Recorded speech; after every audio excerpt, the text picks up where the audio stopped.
Hi, I'm Todd. I'm with Southern Utah Paranormal, and talk to you a little bit about some of our findings here in Cedar City and Southern Utah.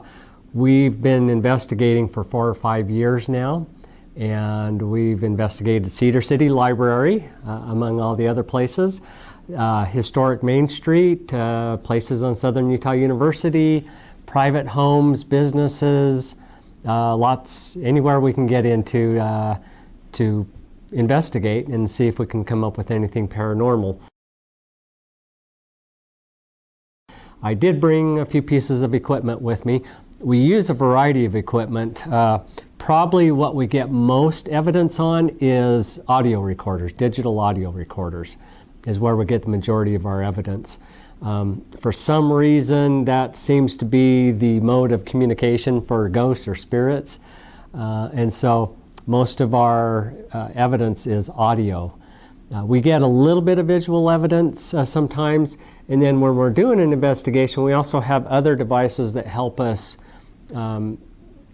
keep track of any entities that might be there. For example, this is called a REM pod. I'll just let that sit there for a minute. This measures electromagnetic fields, and humans and beings have electrical activity around them. So when I come close to this, it will go off and signal that there's something there. And so entities that are trying to manifest or gathering energy or come near this device will set it off. And so that's one indicator that there may be something in the area with us. This is an E-pod. This measures static electricity, both positive and negative, and depending on the color of the lights on top, it will tell us if it's a positive or negative energy, static electricity, that we're experiencing. And so that's another way to measure that there might be an energy in the room. This is a geophone, and this will measure vibrations. So if you tap this, you should be seeing a red light on there. And so if we're sitting still and there's something moving around, this will give us an indication that, again, something is in the room with us.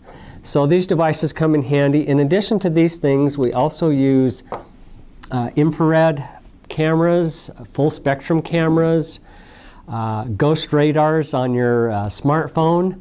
Don't know if they're actually valid or not, but they come up with some interesting things. For example, we were in a place, a private home actually, and an individual had died in the home, and the ghost radar, it supposedly takes the information it's collecting in the sensors of the phone and then produces words as well as other indications on like a radar screen that there's energies there. In any way, the ghost radar spits out the name of the person who had died, which is extremely unlikely that that's a random occurrence. So some of the hot spots in Cedar City. We actually caught quite a few things here at Cedar Library. A woman singing, we heard door slamming. I was in a small room, the book nook, and asked a question, and I was told to go away. And so you catch some of those things. The Hunter House, the historic Hunter House, which is one of Cedar City's oldest brick homes. Gentlemen's voices, women's voices, child's voices, banging, things slamming. Probably a couple of the best pieces of evidence we got out of the Hunter House is a man's voice.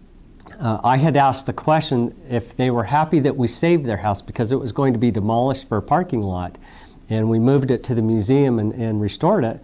And after I asked that question, a man's voice says very clearly yes to us. So that was a good piece of evidence. And then we had a mother-daughter investigation team in there, and they were standing in the foyer of the home, and there's 4 rooms, and they were saying, well, there's 4 rooms, we could spend 15 minutes in each room. And over the top of this conversation, a man's voice comes across very clearly saying, no, half hour, get out soon. And they didn't hear it at the time, but it's very clear on the audio playback. And one of the investigators is very reluctant now to go back into the house after that experience. Are you craving a banana split? Tell me, do you get hungry?